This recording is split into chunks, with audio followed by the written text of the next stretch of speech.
billahi minasyaitonir rajim. Bismillahirrahmanirrahim.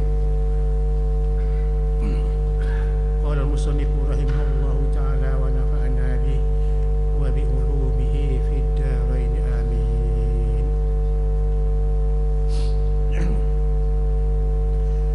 Faraon ini cabang di sini makna pecahan. Pecahan masalah-masalah dipanggil cabang. Macam pokok tu ranting-ranting dia, mana? Ranting dia.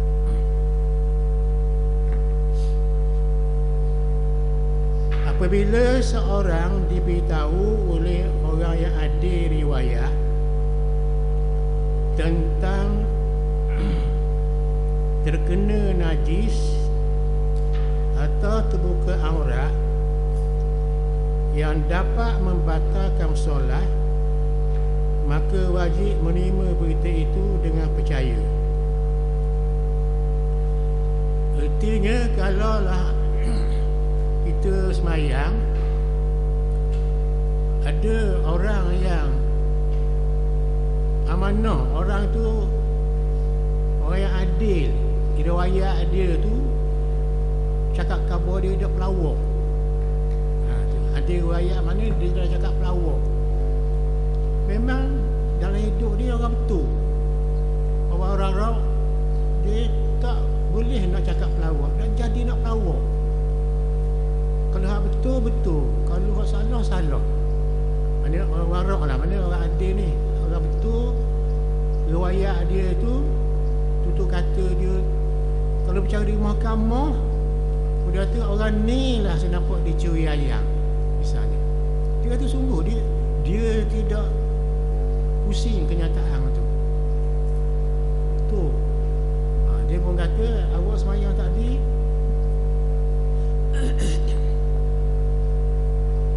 dia kata awak semayang tadi saya nampak mata saya saksi mata saya kain awak cari dari belakang. Zaman dulu lah ni mana kain zaman dulu ni pakai cari dah kain baru belakang cari dari belakang. Lepas tu dah lah, bila dia kata benda gitu, kita kena percaya pada dia. Itu dia kena percaya. Sebab lama dah benda itu, dia sampai rumah dah, dia dah sediakan cari sampai rumah dah. Dia khabar dia cari tadi orang. Dia kena pegang kata dia. Pasal pada masa itu dia salin baju lain dah, kain lain dah. Kalau dia khabar selalu tu tak apa, dia boleh nampak selalu cari di belakang tu, nampak peluh tu, nampak putih tu. Pas semayang dah nampak belakang, nampak cari memang cari orang betul benar khabar ni. Lepas tu dia balik rumah. Tanggarang kata kalau dia jumpa lah orang pas semayang tadi kain cari.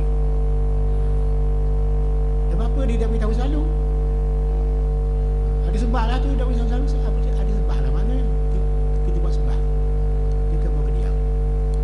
Jadi kita kena ikut dia kata. Pasal orang ni orang bimbang, orang adil mana. Orang adil dia ni nak cari sangat payah. Adil pada bercakap, adil pada raya, adil pada cerita. Kita kena pegang kata-kata dia. Memang benar dia kata tu. Orang tu benar orang ni. Selagi adil dari segi hukum, mahkamah. Kadang-kadang dia mengaku tuan saya sumpah benda ni, tapi bila berjalan proses syariah tu dia cakap pelawak. Sebab dia sembunyikan kenyataan kerana kawan dia. Itu adil lain tu. Ini adil riwayat. Sabit hukum di mahkamah. Sabit hukum apa ni, hukum curi rampok macam ini buat ibadah ni. Jadi kata dia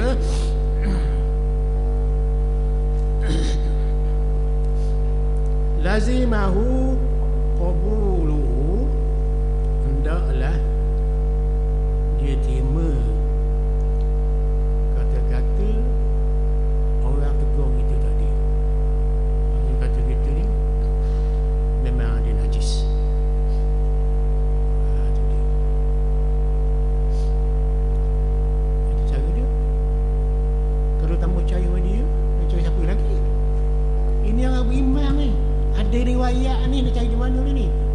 pelawak. Dia riwayat ni. Dia. Pasal apa orang tu dia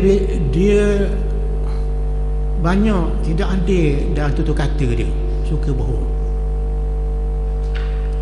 Orang pandai bercakap ramai. Orang tahu dosa pahala sikit.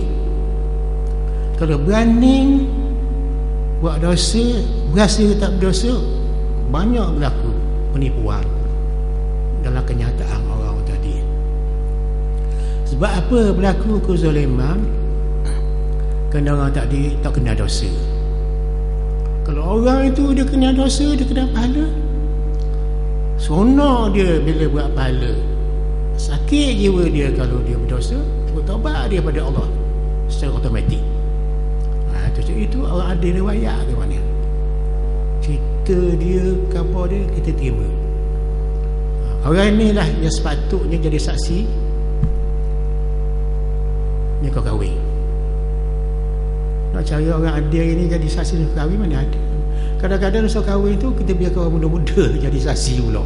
Orang muda tahulah sembahyang abang pun tak dah. Itu beri orang tua-tua dah. Biar bakal sokok lembek tu lebih utama lagi. Lebih budak-budak nak ambil kawan-kawan dia tu. Ini sangat tidak betul. Sebab itulah pada hari ini kalau nak nikah, kena nikah report kepada siapa dia?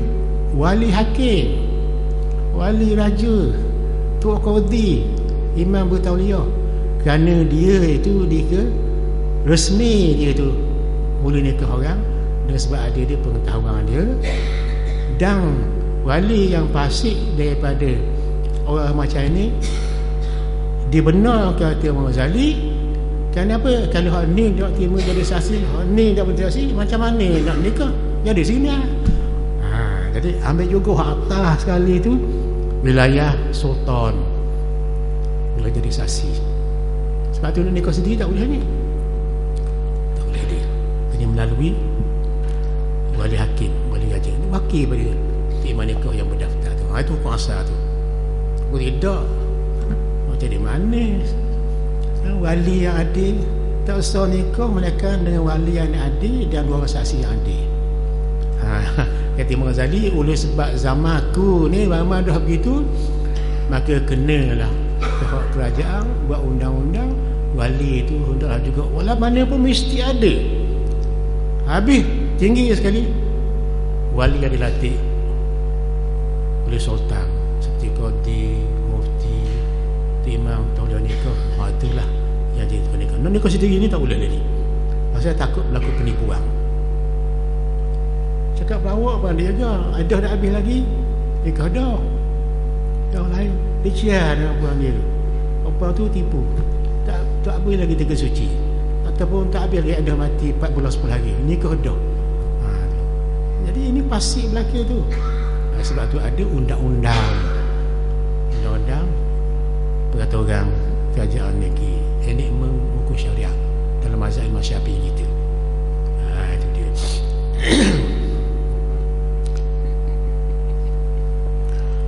Au binahwi kalamin mubtilin,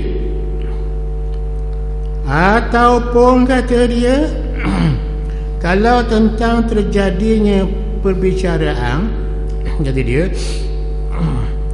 mana bercakap-cakap dalam semayang tu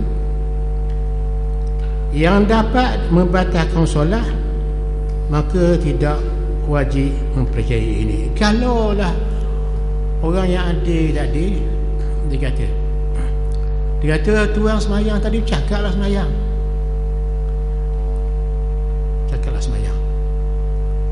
nak pegang tak? Kena percakapan tu lain, percakapan dah semayang ni lain. Kalau bab batas semayang nampak benar, ada najis tak belakang dia, terbuka orang nampak terang-terang dah. Kalau percakapan ni lain. Kadang-kadang tengah semayang kita terlupa nak bercakap dah. Tak tu terlupa bercakap, kadang terlupa baca Fatihah, takkan nak kata batal lagi. Itu dia, lupa Fatihah Ulang nak balik Fatihah tu. Kalau baca Allah sembahyang kita, rakaat pertama kita lupa baca Fatihah. Kita dah baca Fatihah. Rakaat yang kedua baru kita nak baca Fatihah, baru ingat. Oh, rakaat pertama tak baca Fatihah itu, lupa nyanyong. Rakaat kedua baru sedar. Tambah serakaat lagi, keliang tu baca Fatihah. Hak sembahyang 3 rakaat jadi 4 rakaat. Tu dah batal. Kerana percakapan bacaan tu maknanya, kalau orang kata bacaan, awak dah baca Fatihah tadi. Dah batal sembahyang kita, dah batal lagi. Lupa buat lah, pulang balik. Itu hukum dia. Tapi kalau najis, tak ada maaf bagimu. Kata ulama fiqh, terang-terang orang ni orang mana. Kalau saya pun kata najis tepuk kaki awak tu, ialah orang saya. Ialah orang saya, katakanlah ustaz mana tahu tapak kaki saya dia ada najis. Kan kaki saya kan, dia kata, apa saya nak perlu yang ada najis? Saya nampak tu Haji, masa Haji ambil sembahyang tadi, kaki Haji bersih suci. Tapi bila sampai di sini, nampak benar Haji ada pijak najis. Tu dia. Nak sampai pijak najis, ada nampak najis. Lepas ambil air semayang tu, Haji ada najis. Lepas ambil semayang tu, ada najis. Air semayang tak batal, semayang tu batal, ada najis tu. Itu perlu saya. Ini kena ikut saya. Kalau kita dah basuh berak, dah basuh kecil, ingat baik hukum fiqh, boleh dah kita ambil semayang.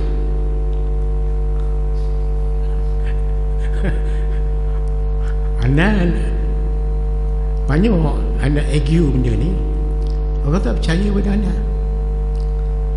Dah mana ustaz berak dah basuh lagi, kecil dah basuh lagi tu. Kerana suci dulu baru ambil semayang. Tu keliru tu.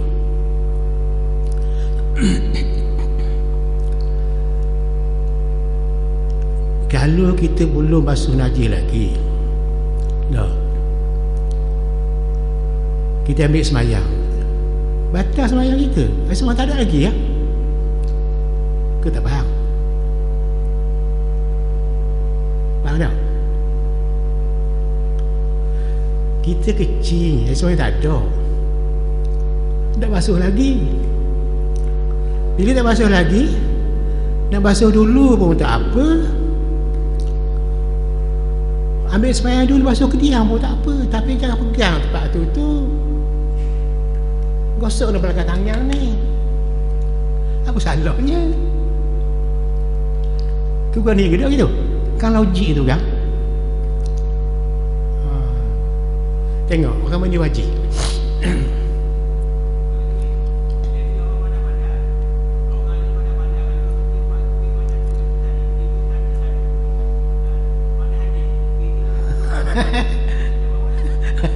Mana hadis gini, mana hadis ni. Dah kita ni balik, dah mana hadis orang kata batal tu. Mana hadis? Asalnya boleh. Kecuali mengatakan tak boleh. Ini hadis tak ada mengatakan tak boleh, boleh. Mana dalil? Orang kecil istinja kan? Istinja naik batu. Ambil semayang apa salahnya? Tapi jangan semayang, ambil semayang dulu. Istinja dulu, barulah semayang. Itu maknanya jangan keliru. Maksudnya kalau kita dah ambil semayang lagi, tak basuh berak lagi, boleh kita ambil semayang. Tapi bila kita nak basuh berak tu, tak boleh lah basuh, tak basuh lagi, basuh belakang tangan ataupun pakai sarung tangan basuh punggung tu. Tak apa-apa, tak batal semayang tak. Itu makna fiqh ni satu benda yang kadang-kadang tu kita tak fikir orang tahu kita. Hukum yang boleh begitu. Macam orang mandi wajib. Orang mandi wajib, agak orang mengadah hadap besar. Bila saja dia nak mandi wajib, bila dia mandi wajib, tak payah dah ambil semayang. Dah pada masa dia gosok punggung dia, masa mandi wajib tu, memang batal semayang dah. Itu benda. Kata ulama, sebab itulah kalau kita nak jadikan mandi wajib, tak perlu lagi baca, tak perlu lagi ambil semayang. Dengan syarat masa kita setup punggung tu, balut tangan, mata basuh kat belakang, gosok kemaluan kita tu, baru tak payah ambil semayang. Kalau dia gosok juga sini dengan tangan ni, batal semayang. Sunatlah kita ambil semayang pula pada itu lah. Bukan wajib hukum dia. Ataupun kita basuh punggung kita dulu sebelum ambil semayang tu. Sebelum mandi wajib, basuh punggung dulu. Basuh gini, basuh. Kalau kita mandi wajib, baru dah molek dah. Pasal semayang, kita basuh dah punggung dulu. Gitu benda tu. Jadi maknanya basuh punggung dulu, basuh nagi dulu, baru mandi wajib. Tak payah pun kita basuh, gosok apa ni, ambil semayang lagi. Jadi kita sudah masuk punggung dah kita tu. Kita tak faham tu. Boleh faham tu. Itu kerja fiqh ni memang begitu cara dia. Ambil semayang dulu, ambil semayang dulu pula. Masuk punggung dulu. Kalau kita berak, kita mandi wajib kata orang. Kita berak. Basuh berak tu, kita pun mandi wajib. Jadi tak payahlah kita apa ni, ambil semayang dah, pasal kita buat haji dah orang. Air semayang kita masuk dalam mandi wajib tadi. Yang kecil itu air semayang, yang besar mandi wajib masuk dalam itu. Sama juga kita masuk masjid. Kita masuk masjid,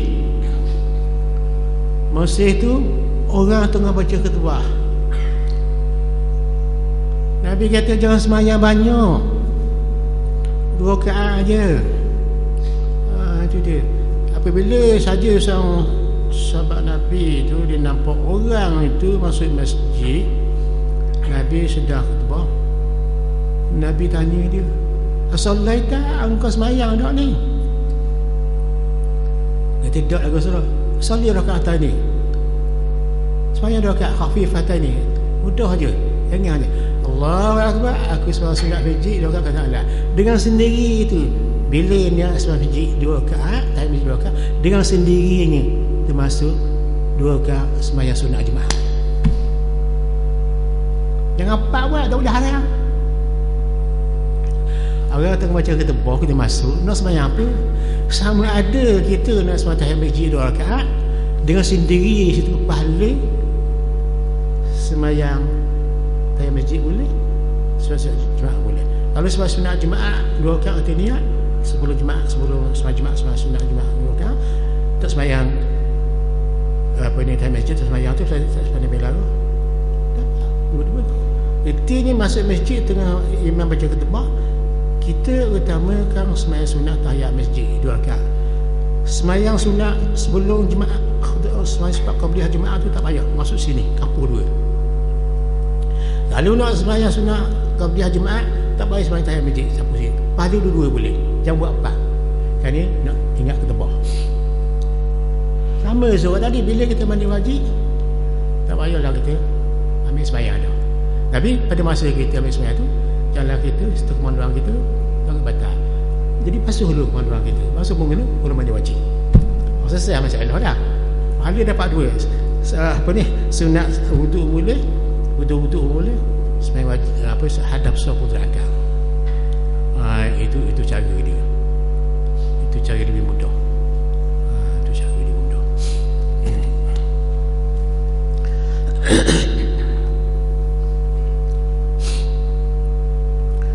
Wa nudiba limunfaridin ra'a jama'atan masyru'atan ayuqalliba farduhul hadir al fa'i naflan. Kata dia, Sunat bagi orang sedang solat munfarid yang mengetahui bahawa jemaah masyru'ah telah didirikan. Kita masuk dalam masjid. Masuk dalam masjid, kita tengok orang sembahyang zuhur. Kita masuk masjid tu nak sembahyang zuhur. Masuk dalam masjid, Allahu Akbar tu, aku sembahyang zuhur 4 rakaat kata Allah makmum. Jadi tengah-tengah gitu kita nampak ada tu imam duduk sembahyang pada zuhur jemaah itu. Sunat kita tukar niat sembahyang zuhur kita tadi kepada niat sembahyang sunat. Itu peliknya, ikut dia, ikut dia. Bila saja sampai 2 rakaat, kita beri salam, lepas tu kita bangun pula ikut sembahyang zuhur dia. Jadi kita dapat banyak pahala. Kalaulah kita tak gitu, ini benda payah ni nak cover ni, biar nak cakap dulu deh. Ibarat kita biar dulu ada nak cover. Katalah anda, katakanlah anda masuk dalam masjid ini, anda takbiratul ihram, Allahu Akbar, seorang diri ni. Siapa itu tengoklah, putus zuhur sama, Allahu Akbar, Allahu Akbar, aku sembahyang putus zuhur. Anda ingat anda sembahyang putus zuhur ni, lepas tu anda tengok memang dia sembahyang situ. Anda tukar sembahyang putus anda zuhur jadikan sembahyang sunat, ikut dia. Itu dia panggil sembahyang sunat mutlak. Anda ikut dia, anda ikut sampai 2 rakaat tu baca tahiyat. Baca tahiyat, anda habis salat, anda bangun, dapat 2 rakaat. Lepas tu anda takbir semula Allah, apa ikut dia balik berjemaah. Ini sampai salam dengan dia. Tapi sembahyang tu mesti sembahyang lah, yang 3 rakaat atau 4 rakaat. Anda dapat 2 pahala. Satu, kalau anda seorang diri tak ikut dia, anda tak dapat pahala berjemaah dengan dia. Tapi kalau anda gabung ni, anda ikut sembahyang dia, anda dapat pahala jemaah dengan dia. Bila anda bersalam, anda sembahyang zuhur pula ikut dia lagi. Itu peliknya hukum dia. Sembahyang sunat mutlak ni sebenar sekali ya tuan-tuan. Sembahyang sunat mutlak ni dipanggil salatun khairu mawdu'in, sembahyang sunat yang banyak dia punya hantaran dia tu, boleh kita buat di mana-mana sahaja. Maka ulama yang besar-besar zaman dulu juga sembahyang sunat mutlak ni dibuat sampai 300 rakaat dalam sehari. Macam Syekh Junaid Baghdadi, dia sembahyang sunat mutlak 300 rakaat setiap hari. Itu sembahyang sunat mutlak. Kalau tidak, kalau tanya dia, tanya kita, Syekh Junaid Baghdadi dia sembahyang sampai 300 rakaat, sembahyang apa? Nak kata sembahyang duha waktu pagi je, berapa sangat duha? 12 rakaat. Isyraq 2 rakaat, 14 rakaat. Witir 11 rakaat. Tahajud 8 rakaat. Sembahyang rawatib fardu ni berapa rakaat? Ada 17 rakaat. Aduh dia lebih sikit-sikit. Tak sampai 30 rakaat, tak sampai 100 rakaat. Ini 300 rakaat sehari, satu malam. So sunat apa tu? Itu dipanggil sembahyang sunat mutlak. Cuba kita bilang sembahyang sunat zuhur ada 4 pergi 4 dulu. So asar ada 4 Subuh ada 2 rakaat, belakang tak ada. Isyraq tu ada 2 rakaat. Duha tu ada 12 rakaat apa ada 8 pun ada. Sementara tasbih pun tak banyak macam mana. Witir tak banyak, 11 je. Tarawih 20 lebih tinggi.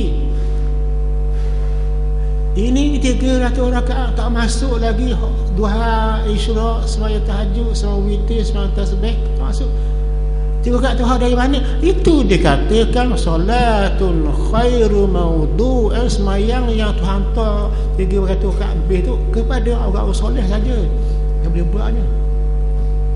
Itu sunat mutlak dia panggil. Tapi sembahyang ini jaga-jaga tuan-tuan, jangan dia buat dalam waktu yang diharamkan. Mudah dia ada Allah Akbar, aku sembahyang sunat, atau niat dia kosak je nak. Itu aja. Tak payah kata aku sembahyang sunat betul. Tak ada pun gitu, tak ada ajar begitu.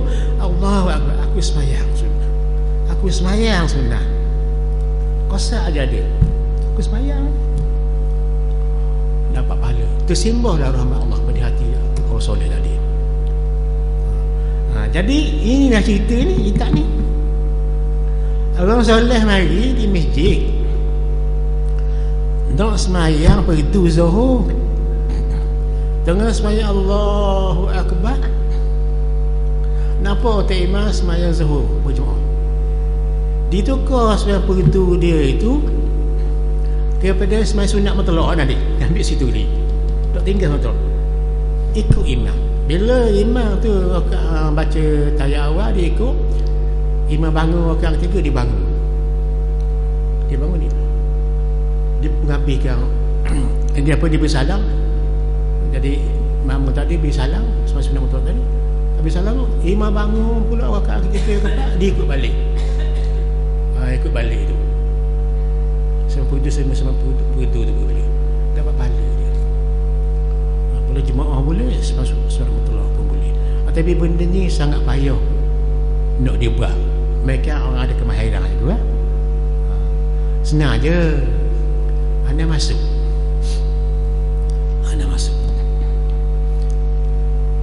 imam ada, anda nak sembahyang zuhur, dah nak sembahyang zuhur dari imam tu, pasal masuk lewat tu, dah. Jadi anda nak dapat belaka 4 rakaat tu, orang dapat belaka dengan imam tadi, walaupun anda sembahyang sunat.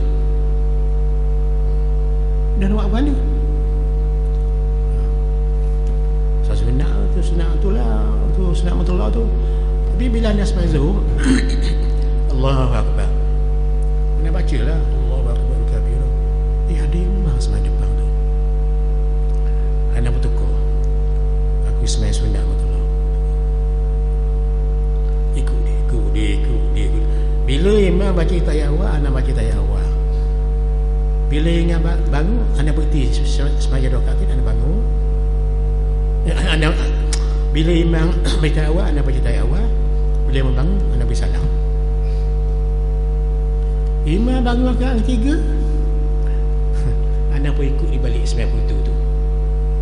Sembahyang itu tu buat apa rakaat lah, imam buat 2, anda buat 4 kan. Jadi sembahyang itu dia penuh, anda dapat 4 rakaat. 2 rakaat yang pertama dengan imam, 2 rakaat kedua lepas daripada anda beri salam tu. Itu maknanya mana dia gunakan keadaan, cari peluang. Siapa boleh sunat mutlak pun boleh, semua jemaah 4 rakaat pun boleh. Kalau tidak, boleh sembahyang 2 rakaat sajalah, dia boleh 4. Kita nampak tu, gini nampak gelombang. Mula-mula sembahyang begitu, tukar niat, ikut imam 2 rakaat, begitu anda 2 rakaat sunat. Bila anda baca tayat awal tu, anda berhenti 2 rakaat tu, lalu sudah salam tu, anda sambung ikut imam balik sebab begitu. 2 rakaat lagi, tapi salam anda kediang sikit daripada imam lah, 4 rakaat, 4 boleh. Kalau tidak, anda pergi tu tak ada 4 rakaat, pasal anda seorang-seorang diri dah tu. Tu cara dia. Ini benda ni tak nampak dah tu. Nanti nota tu. Kita tak pakai nota tu. Ya. Sunat gitu. Tapi semayang ini biarlah semayang tu zuhur sama zuhur. Jangan pula anda pergi semayang asar, timah semayang zuhur tu tak jadi tu. Tu dia. Tu dah jadi.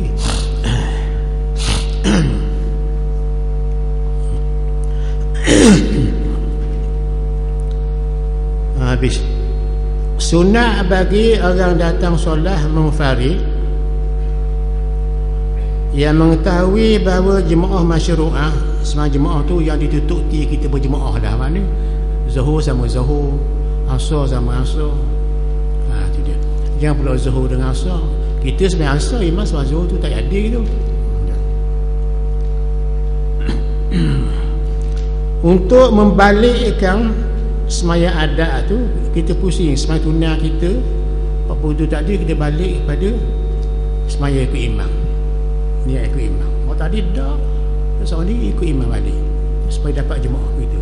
Kalau tidak, seorang diri tu kita dapat pahala 27 darjah dapat. Kalau dia ikut dia dapat 20 darjah.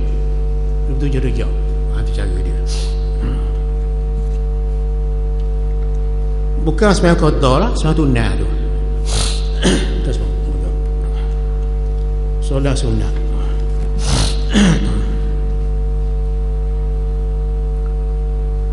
Sembahyang sunat mutlak ya, sembahyang sunat mutlak ingatlah baik. Sembahyang sunat mutlak ni tuan-tuan, kita mesti ingat.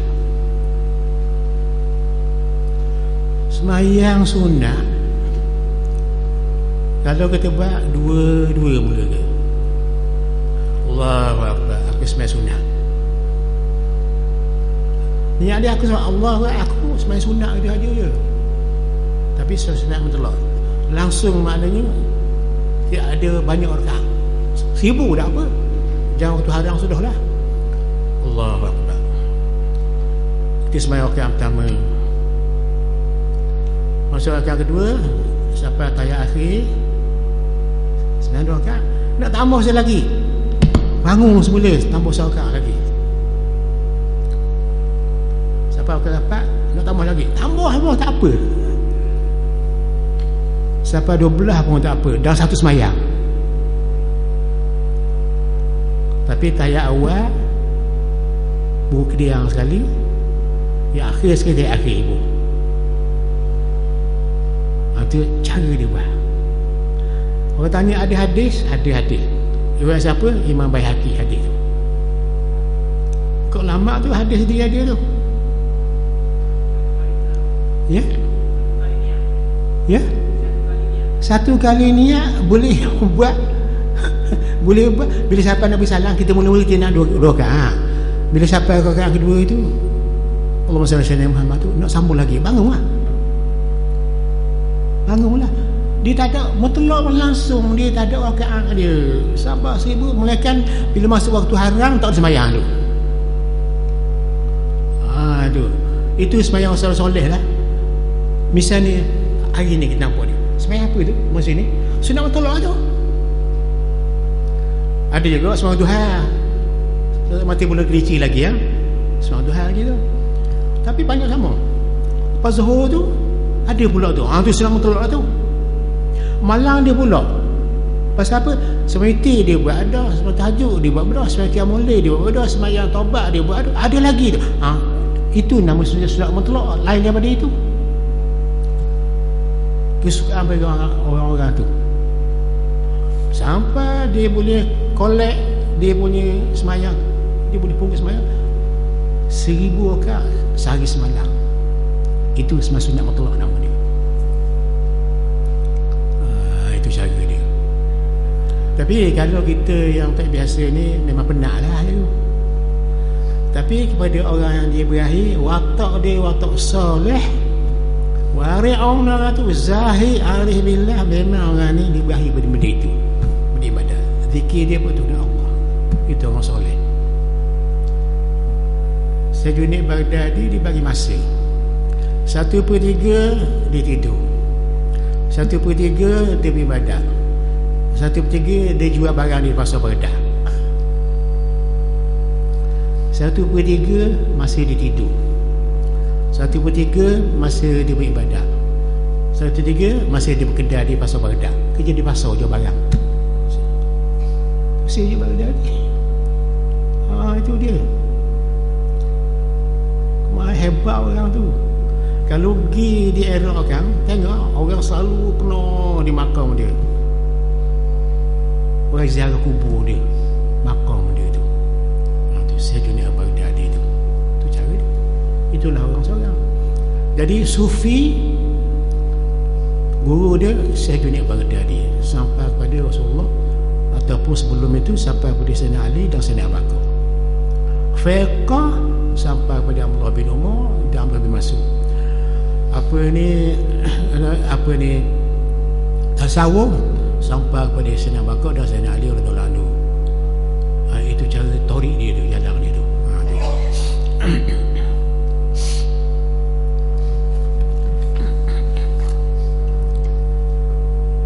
Lalu bersalam. Dia siapa 2 rakaat dia bersalam. Orang tak adilah.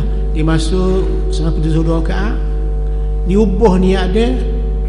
Orang siapa tu jadi sembahyang sunat. Sembahyang 2 rakaat belakang imam tu, sampai 2 rakaat dia bersalam. Bersalam dia bangun semula, kemudian dia niat sembahyang zuhur ikut imam sampai ke sudah. Dapat dia 4 rakaat sembahyang begitu. 4 rakaat sembahyang jemaah. Kat sembahyang jemaah. Orang sembahyang sunat boleh sembahyang berjemaah dengan orang sembahyang begitu. Tak apa. Kita sembahyang sunat, makmum sembahyang begitu. Tak apa, berjemaah dapat 27 darjah juga. Itu cara. Boleh tengok. Cuba tengok. Dia sembahyang begitu seorang diri.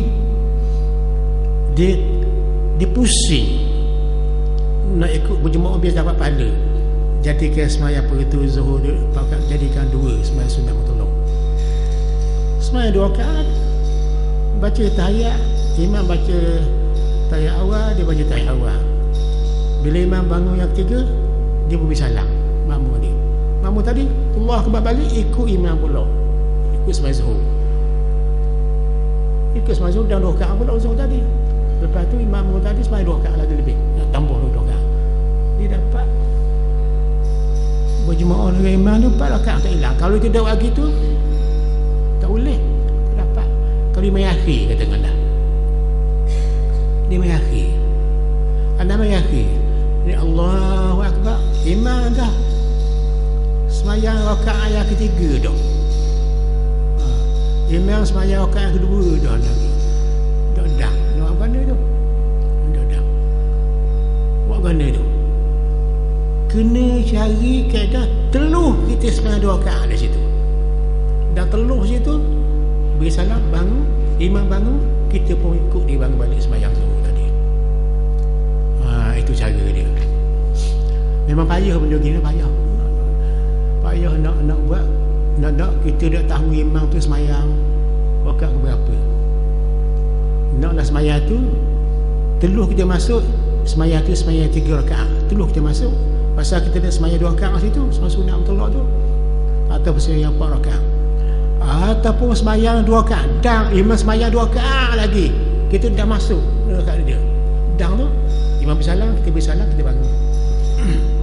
Tambah 2 rakaat lagi zuhur. Itu dia. Semua tolak lalu bersalam serta selesai 2 rakaat. Bila waktu itu tidak dalam keadaan berdiri rakaat yang ketiga, dia tidak dang lah, tidak dang. Lalu mengikutnya berjemaah itu dia. Memang jika dia merasa khawatir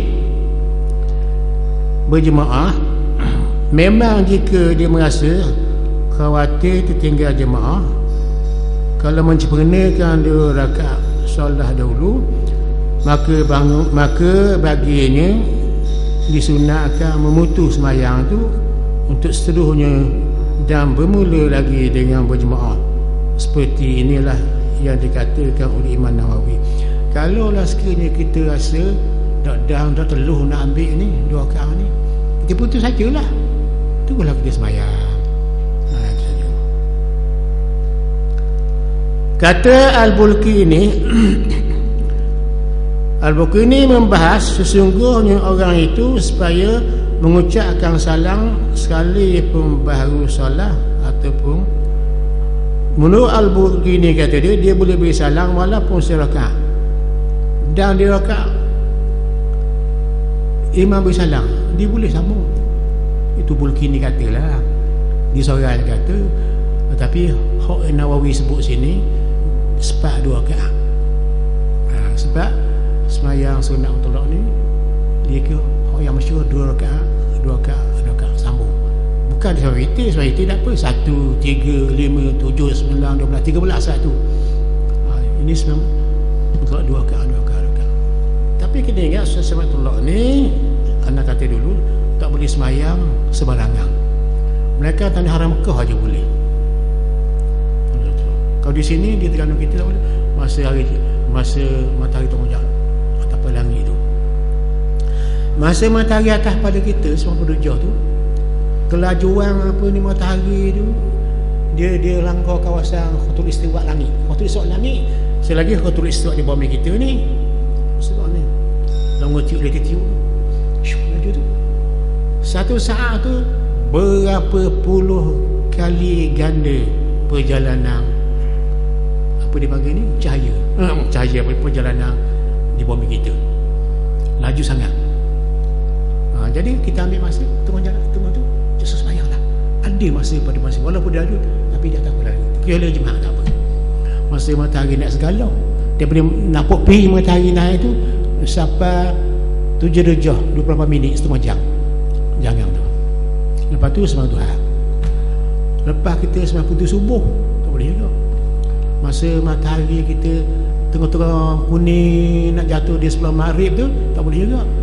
Ataupun lepas kita sembahyang putih asar nak sembahyang ni tak boleh juga.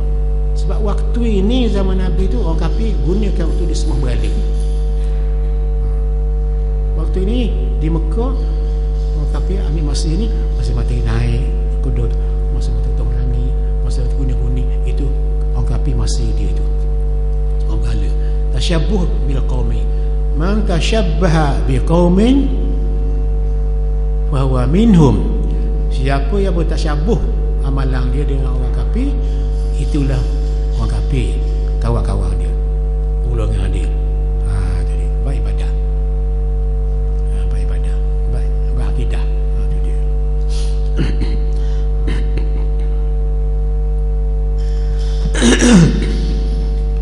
Ada pun kalau cuba ada nota belakang, ada cuba tengok nota supaya jangan hilang fakta tu.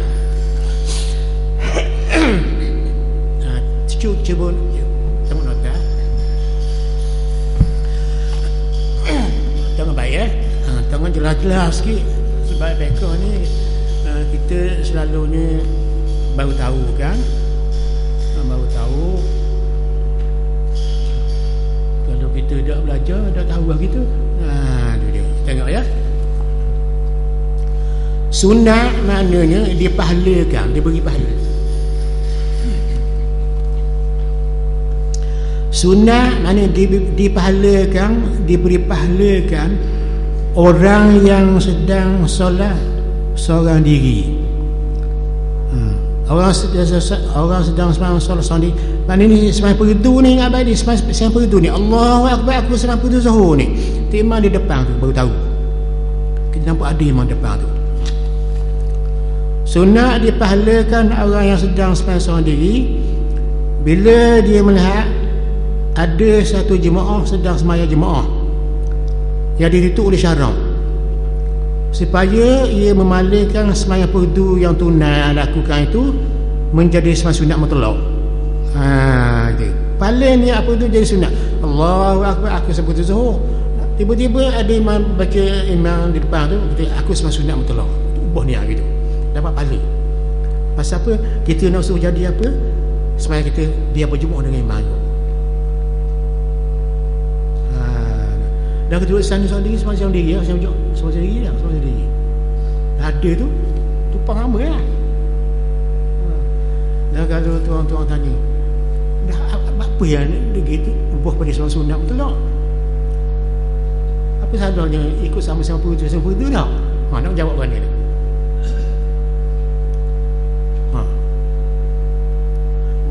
kata menyusah tu apa? Anda masuk semua zuhur, Allahu Akbar, aku sampai zuhur pak rakaat Allah. Imam di depan tu semua zuhur. Apa salah nak ikut tu directly dah? Ada betul keliku. Mengapa yang anda nak dipindah pada nak aku semua sunat mutlak ni ikut imam kan Allah? Apa begitu? Apa begitu?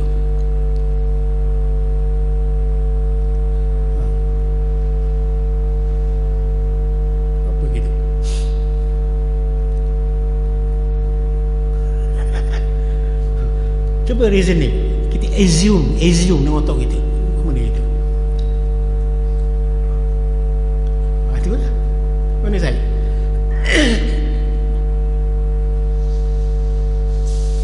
Siapa boleh explain? Anda masuk semayang sini soal zuhur kat Allah Akbar, aku sampai tu zuhur. So diri tau. Nampak imam semayang zuhur juga. Apa salah nak terus ikut dia?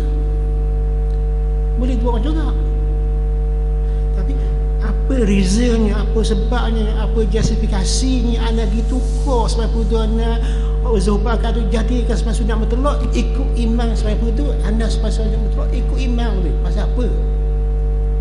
Apa justifikasinya, apa kewajarannya? Mana kalau logiknya? Boleh gua ya? Ya? Ingat pahala satu, yang kedua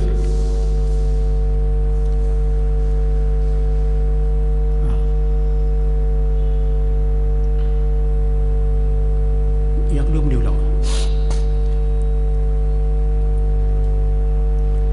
payah dah. Tapi tak apa, nanti tu saya akan beritahu nak baca ni untuk undang ni. Boleh? Sebenar sekali dia nak suruh kita jadikan apa, jangan semaya apa itu kita seorang tinggi tu dia beriman juga dengan imam. Dia sama ada semaya apa itu sampai itu ataupun sesuatu motor sampai itu dapat pahala macam saya kata. Yang kedua untuk maintainkan kita mesti dapat 4 rakaat juga dengan imam. Itu cara dia. Tersebut dalam kitab Fathul Mu'in. Nasnya menyatakan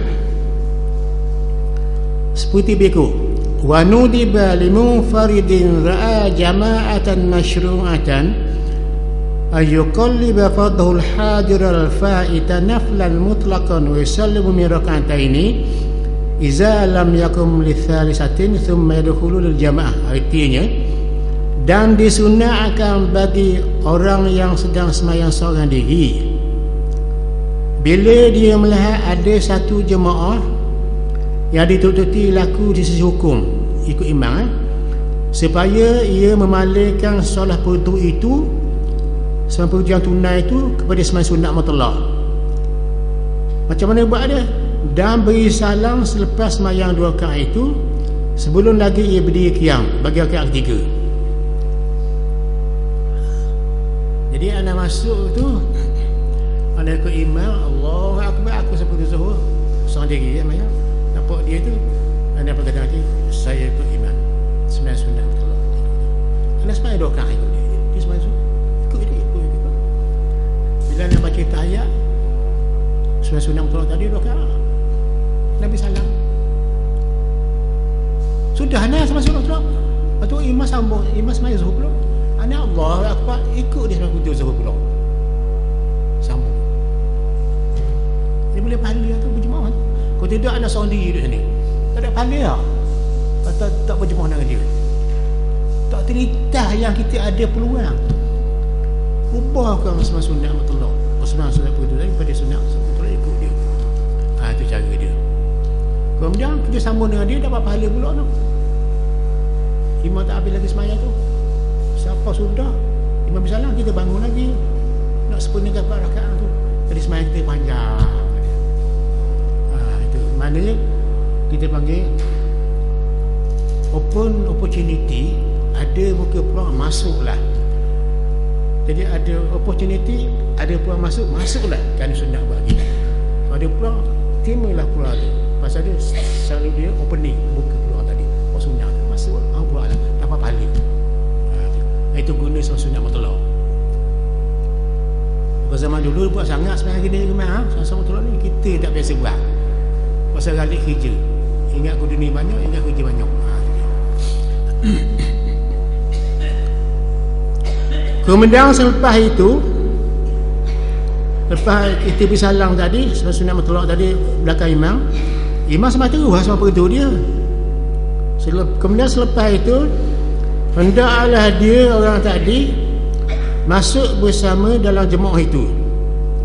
Ditakbir bismillah kalau masuk. Tapi sunat dilakukan begitu hendaklah memenuhi beberapa syarat. Ada syarat pula ni, seperti yang tadi naskan dalam kitab Ihyanut Talibin. Syarat dia, tak sebelum tu syarat dia.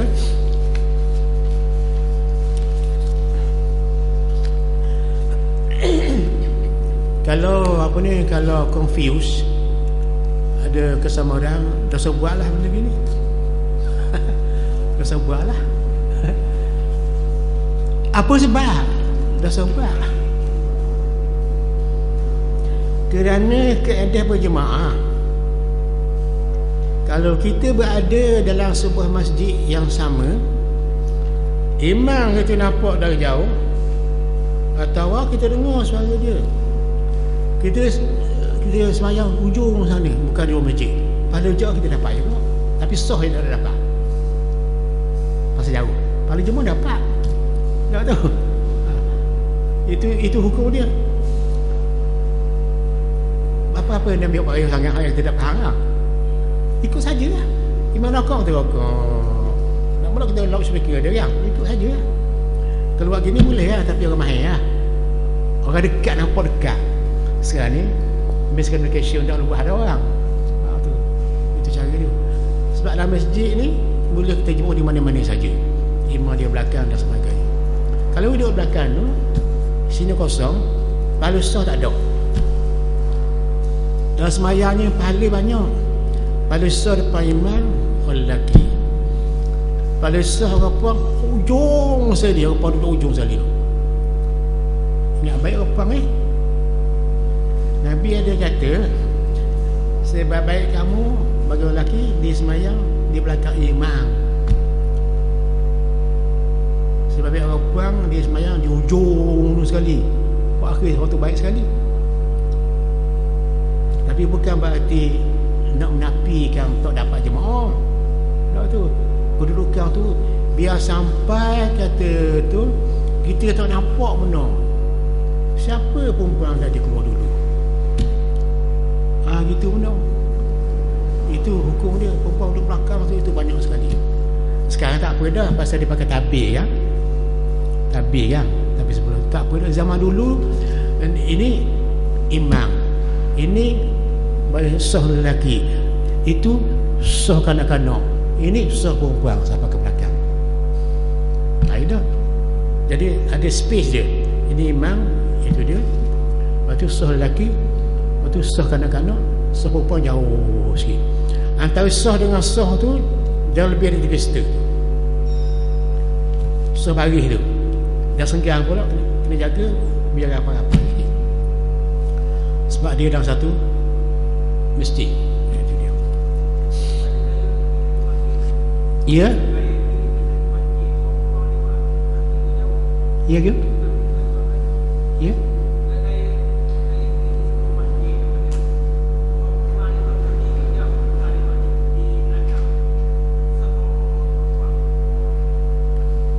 Dah dengar saya?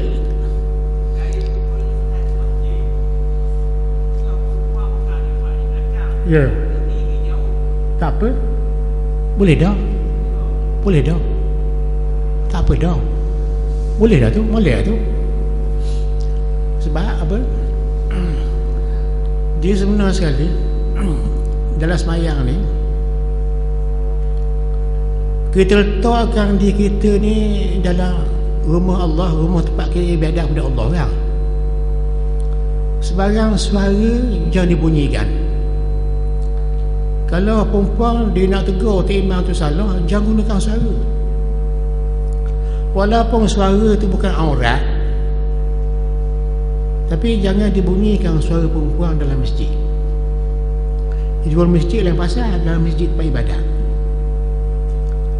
Itu cara. Sebab tu isyarat dia begini. Tak tahu. Orang lelaki tak apa. Tasbih subhanallah. Kena jagalah benda itu. Satu. Yang kedua, kita kena tahu status masjid.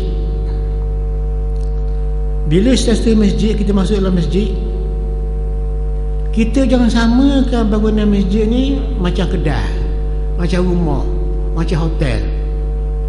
Kita jadikan masjid ni, bila masuk masjid tu, mari suatu emosi kita, kecurahan mata hati kita pasal tenang. Sebab di sini dia panggil alam jabarut, bukan alam syahadah. Kalau kita masuk dalam hotel kedai kopi, kita berada di alam nyata, alam benda, alam makan minum dan sebagainya. Kita nak ke terbang, kita berada di alam udara, alam syahadah belaka, alam dunia belaka. Tapi bila kita masuk dalam masjid ni, ada satu perubahan dalam jiwa kita. Kalau kita memang tenang, hati sejuk, itu dia panggil alam jabarut. Dia panggil masuk masjid dia gerak mari selalu. Tahu gerak? Mari gerak. Masuk je masjid. Mari selalu buka isyirahul qalbi, buka hati kita di sini. Tenang jiwa, kosong hati. Ingat betul. Itu di peranan masjid dan peranan hati kita bila sampai di sini. Baitullah namanya. Rumah Allah, sebab beribadahkan Allah sini. Itu fungsi masjid yang sebenar-benarnya. Lebih kalau kita masuk masjid ni as ordinary, macam biasa, tak ada benda ya. Tak ada benda. Alam syahadah jatuh ni. Yang sini alam etika, alam malaikat, alam jin dan sebagainya, alam hadarah Tuhan jatuh hati kita ni. Di sini masjid ni. Jadi kepada Rasulullah SAW, masjid dijadikan tempat dia mencari kerejenihan jiwa. Susah-susah lagi di masjid, semayang tayat masjid, ketenangan hati. Sini tempat tumpang dia tidak. Nama dia bukan amal syahadah. Kalau amal syahadah ni lagi ramai, kereta-kereta dan sebagainya tu, rumah, jalan raya, hotel, amal syahadah, amalnya tak nampak dari mata, tapi hati tak jadi. Hati nak di sini juga. Di sini juga. Tenang hati kita. Sayanglah, rugilah kalau kita masuk masjid tak terasa tenang, walaupun tak berapa lama. Tenang tak ada lalu. Tu cerita lah kita. Setelah kita sudah berubah hati kita pada alam jabarut. Apa makna alam jabarut? Alam yang dapat hati kita suatu kekuatan, ditangkap ruh kita, nafas kita ni, hati kita ni ingat kepada yang bernama Allah tu, namanya. Itu yang terkenal. Jadi tarbiyah hati kita ni, biar hati kita tertangkap dengan Allah, nama dia tu, mengadiri dia nama Allah. Masuk masjid, itu peranan masjid dan peranan hati kita dengan masjid. Itu mustahilnya. Dia ada pengalaman lah benda gitu dengan masjid ni. Senang hati, senang. Di sini kita dapat apa ni, reformasi psikologi jiwa kita. Kita dapat rasa tenang. Dah keluar kabut gitu. Baca surah kabut gitu. Politik ni, politik. Rasa baca tenang hati kita. Itu dah. Itu yang tendaknya. Itu dia.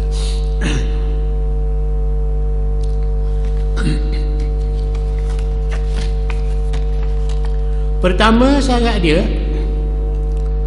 hendaklah ianya bersolat itu seorang diri. Kita masuk tu kita seorang diri. Allah Akbar seorang nampak orang tu, kita ikut imam halu. Ikut imam bukan niat solat zuhur, ingat sembahyang sunat.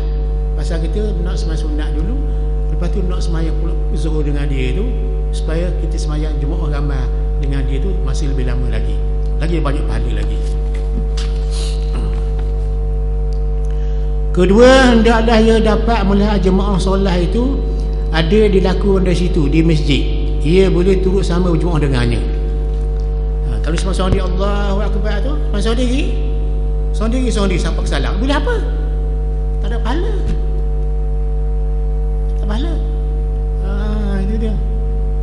Kalau dia masuk jemaah tak apa, boleh pahala dia jemaah, tapi boleh dia buat secara sembahyang sunat mutlak. Tukarkan niat itu seorang diri daripada sembahyang sunat mutlak, kemudian sambung sembahyang ikut imam. Bila baca tahiyat tahiyat kita sembahyang sunat mutlak 2 rakaat tu, kita bangun, kita beri salam, imam bangun, kita kita ikut dia balik semasa zuhur tu. Tu dapat pahala. Kedua, ketiga jamaah itu hendaklah dituntutkan untuk didirikan. Jika tidak ditututi berbuat demikian, seperti orang tadi sembahyang zuhur, Tok Imam sembahyang asar tak ikut tu, sebab benda gitu dah jadi. Mesti ada paralel. Kita sembahyang zuhur, Imam sembahyang zuhur, itu niat sembahyang sunat betul. Kalau kita pergi sembahyang asar, Imam sembahyang zuhur, nak tukar ni asar pada sunat betul, itu tidak ditutup begitu. Biar ada jemaah zuhur dengan kalau asar dengan asar tak apa. Itu dia. Keempat, hendaklah imam itu tidak makruh orang itu ikutinya. Orang itu ikutinya seperti sifat bid'ah dan sebagainya. Tok imam tu kena tengok pula. Kalau tok imam tu orang bid'ah, orang bid'ah ni disuruh sangat benda-benda yang bid'ah tu. Siapa hak Nabi buat tu dia tak buat, hak Nabi tak buat tu dia buat. Ambil semayang tu beli-beli tu, dah ikutnya tu. Itu tak boleh ikut. Sama basuh baju ni, ambil semayang basuh ikut.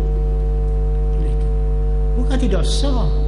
Jadi kita nak bergantung kepada kemahiran dia tu, kepandaian dia, kepakaran dia buat semayang ni, iman dia, pengalaman dia, hati dia dengan Allah Ta'ala. Kita rasa tak nampak dia memang suruh somong. Bid'ah kan? Allah Akbar, Allah Akbar. Itu bid'ah. Nabi tak ajar gitu. Nak tu, tu jaga. Kadang-kadang dia bagi ayat tu, pergi mari ayat tu, bid'ah tu, dia tak boleh ikut dia. Kita tak boleh nak tukar semayang begitu zuhur tadi kepada sunat mutlak, tak boleh tu. Pasal dia buat benda yang bid'ah, yang tidak dibuat Nabi, dia buat juga Rasulullah dan sebagainya.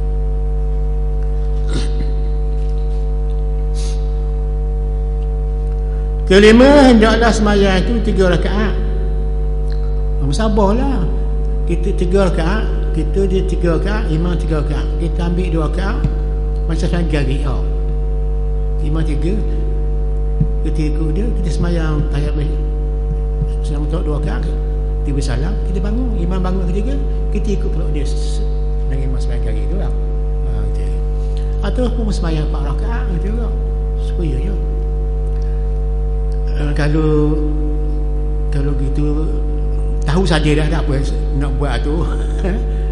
Keliru sikit dia gua. Keliru ni. Sebab kita semayang Allah bersama dia gitu, tengok imam. Hati kita tengok Tuhan. Tak ada juga ni fiqh tak apa. Tapi orang tu bila sama sendiri Tuhan ke Allah, tak lain dah lah dengan Tuhan tu. Aku sufi ni nak kabur. Orang sufi kalau dia buat satu perkara yang meragukan dia, kita dapati selalu dia menyisihkan diri semayang di tepi-tepi gitu. Dah buat berani, orang biar dia Allahu Akbar, terganggu emosi dia ni, hati dia orang.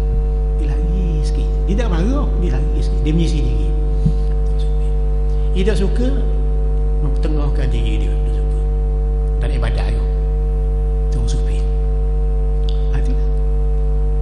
Dah kita hari ni kan kadang-kadang kan baca buat juga dah, dengar hak dia kata apa yang kita nak baca, terganggu tu.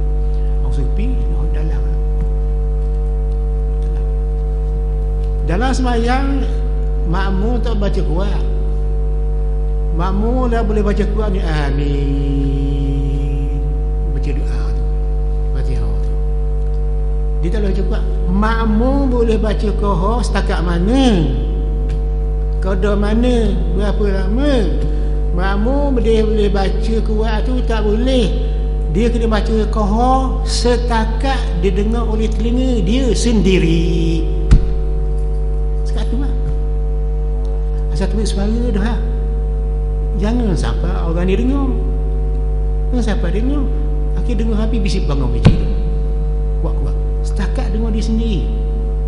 Bihaitsu yusmi'u nafsahu.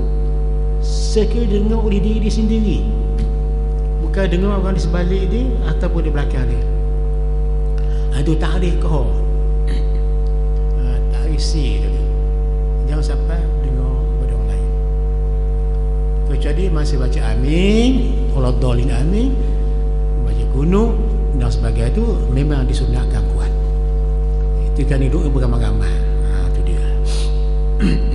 Kalau baca, kalau kita baca kuat sikit makmum tadi, hingga didengar pada orang di sebalik kita, belah kanan kita, kiri kita, belakang kita, depan kita, itu nama jahar kuat. Mana hukumnya makruh. Kalau terganggu dia, hukumnya haram. Terganggu orang nak baca jadi terganggu. Tidak haram.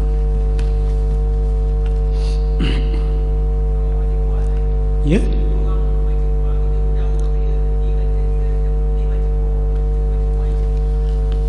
Itu orang tu kena buat belakang siap. Dah sebut situ belakang. Alih dua belakang siap. Ini orang ramai kau tak usah orang nak ngurus. Minta maaf kata. Yang orang bising. Memang orang bising. Orang bising. Dua belakang siap. Bukan kita halal dia dah, diganggu orang tu. Tak boleh itu. Dia mungkin itu orang tu, orang ni jangan orang kasar-kasar naik. Lalu lah sikit. Cara kena didik.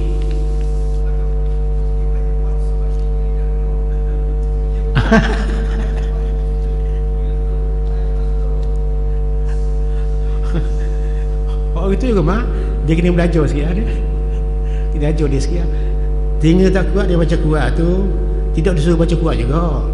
Sekadar kita dengar dah. Asalkan nampak makhraj dia keluar dah apa dari mulut tu. Bila keluar lidah, bila keluar suara di mulut, makhraj tu betul, tak mesti sebab kuat dah. Nak adakan gerak bibir dan gerak lidah, itu yang baca. Kalau tak gerak tu bunyi tau. Gerak lidah, gerak baca tu bunyi suara. Mana betul kau, kenalah kau. Itu cara dia. Dia nak ada pergerakan pada lisan, lidah, ada pergerakan pada bibir ni. Tebik suara sikit tu sekadar dia. Itu namanya baca asil kau. Kalau kuat orang dia dengar, nama jahar. Itu jahar.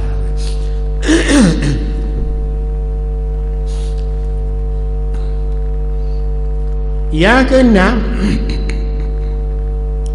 hendaklah orang itu belum berdiri bagi rakaat yang ketiga. Tahu. Jadi orang tadi pasal dia nak ambil banyak sangat rakaat semayang tu, semayang zuhur nak cukup 4 rakaat, sedangkan dia meyakini dah nak semayang sunat tolak lagi tu gini. Jadi maknanya di sini kata dia syarat yang ke 6, hendaklah orang itu belum berdiri bagi rakaat yang ketiga.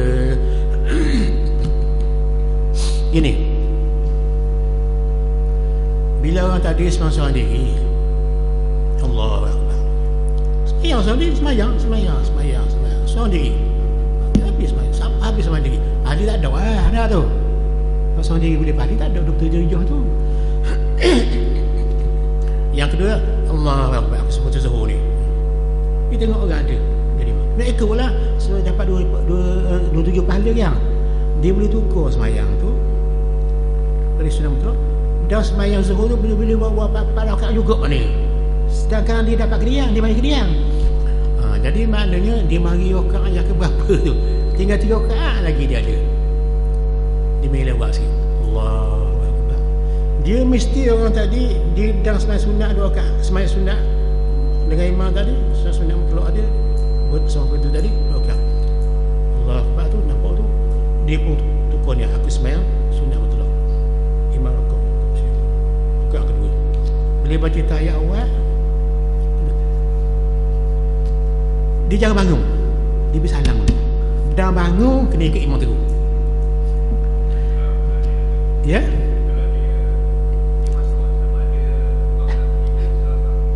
Itu susah tu. Orang kata kalau ukurnya ikut asal jadi 3 lah. 3 lah. Orang kakak dia. Jadi 4 lah ni.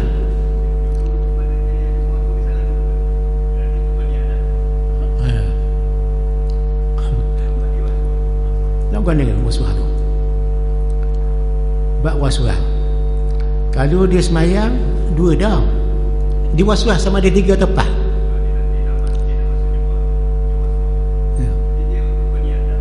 Dia kau ni ada. Dia tiko ni ada. Tapi dia masuk kat ketiga dah. Dah lagi ya.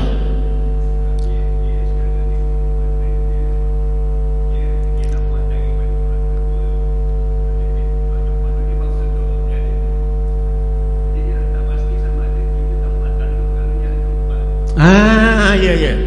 Tu memang susah tu. Imam tu. Tu susah. Sebab tu kalau susah gitu waswah dah sepakat. Sepakat. Confuse dulu. Confuse susah. Dia mesti tahu no. Imam tu ada 3 rakaat lagi. Nak tu supaya dia dan semai 2 rakaat dah. Bila sampai 2 rakaat tu makmum tu pergi salam lah. Imam sambung rakaat ketiga, dia pun ikut dia. Kat takbir ikut imam lah. Kalau waswah itu dah saya ikut ayo. Jadi keliru dah. Kita tak pasti. Dalam keraguan ni banyak badan tak jadi tu. Tak boleh. Kena yakin no. Yang kita kata tu kita nampak benar kan, kita semayang tu imam baru takbir kata kita. Kita masuk suruh diri dia. Tu tak waswah tu. Tu cara dia. Itu dia bagus. Tu cara dia. Tu. Teknik semayang ni payah juga kalau kita nak tahu kan main benda tu. Sebab dalam semayang dia kita ni dia ada pengisian. Semayang kita ada isi. Kalau buah pelang tu biar diisi molek tu. Kalau nasi itu nasi molek mana. Kalau air tu ada isi dia tu manis sedap sendiri. Tu semayang tu ada isi dia. Gula tu ada isi dia. Kalau uti tu ada isi dia lemak tu. Apakah dia isi semayang tu? Isi dia benda apa? Pada anda tak ada dah. Lega hati dia. Lega. Apa makna lega hati? Lega hati yang kita panggil sini. Orang putih panggil comfortable, bahagia. Rasa bahagia hati, rasa tenang hati. Hilang segala-galanya. Ingat pada Allah tu. Rasa hati kita tu rasa lega, rasa bahagia. Dalam istilah ilmu fiqh, hati khusyuk dan tawaduk. Dalam istilah Nabi, lihat hati kita istirahat, arihna bisal. Lihat hati kita, istilah Nabi sendiri, tenang hati kita. Qurratul ain, hati kita tetap dengan dia. Al-farah wasul, hati kita berasa suka cita, senang hati, kata Nabi. Itu istilah isi dia. Itu kena isi dia tu. Itu cara dia. Tapi kalau orang itu belajar fiqh saja, alhamdulillah lah mana. Kalau dia tinggal tasawuf ni, ilmu hati ni, nyawa dia ni macam kita minum air tak puas. Kena cari lagi biar puas. Buah gula. Kalau makan makanan biar makan sampai kenyang. Kalau semayang dia sampai kepada Allah Ta'ala tu sendiri. Sampai pada Tuhan tu ertinya bagaimana? Semayang tu nak sampai pada Tuhan. Sampai ke mana kau? Sampai ke mana? Nampak? Di mana nampak? Artinya hilang ingat diri. Hilang ingat diri ni. Diri yang terperi ni, diri yang terperi ni ada kaki, ada ni, hilang rasa Allah. Ya, siapa pada Allah atas nama dia sendiri. Bila khusyuk tu atas nama kita khusyuk, redha pada dia, hendak pada dia, bergantung pada dia. Sujud tu hina dia kita, tawaduk pada dia, kita hamba dia. Itu pengisian dia dalam bentuk kerohanian, bukan dalam bentuk benda. Tak ingat syurga neraka, itu benda. Kepuasan hati kita, ada satu proses satisfaction, puas hati kita dengan Tuhan. Puas hati kita sembahyang. Jadi otak kita berasa tenang, hati kita berasa sera. Ada proses penserapan hati kita dengan Allah. Ada penserapan di sini. Itu isi dia. Ada seorang profesor di universiti yang mengajar pengajian Islam. Anda terbaca dah tu majalah Al-Islam tu. Dia kata walaupun dia belajar dan mengajar dalam bahagian Islamic Study, dia ni tidak berapa ni kepuasan namanya, tak berapa kepuasan dengan ilmu yang dipelajari tadi, kerana setakat itu masih itulah mana dia belum menerima lagi satu pengalaman kebatinan, kejiwaan yang tidak berbentuk benda dalam jiwa dia.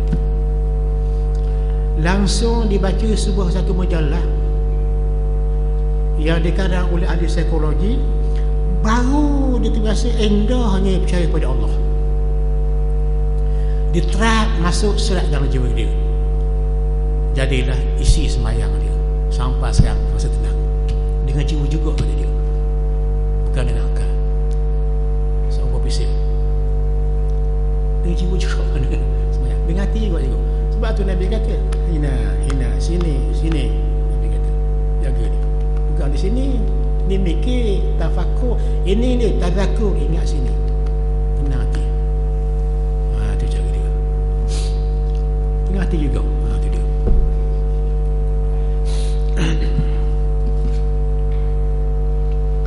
Yang ketujuh syarat dia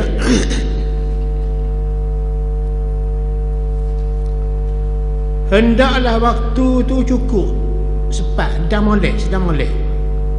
Ketujuh, hendaklah waktu solat tu hak dia ambil 2 rakaat tadi semasa sunat mutlak tadi cukup, sempat, dan dia buat 2 rakaat tu, dia beri salam, imam bangun sembahyang zuhur lagi disambung dan boleh faham tak? Mana dia dah sembahyang 2 rakaat, dia masuk sembahyang zuhur, Allah akbar tu, aku sampai zuhur, nampak imam sembahyang zuhur tu ditukar semasa sunat mutlak tu, tukar dia sembahyang ikut imam kok dia rokok sujud.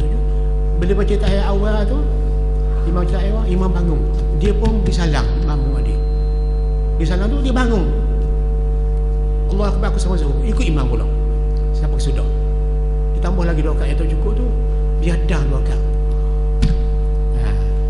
Kalau saya kat dang imam bersalam awal sembahyang sunat, sembahyang zuhur 2 rakaat tu dang jadi tu tentu sembahyang dia. Hendaklah waktu solatnya itu cukup, mana sempat dan dia buat untuk dia menyempurnakan solat yang dipalingkan, ubah niat tadi dalam waktu solat berkenaan. Sambung aja ni.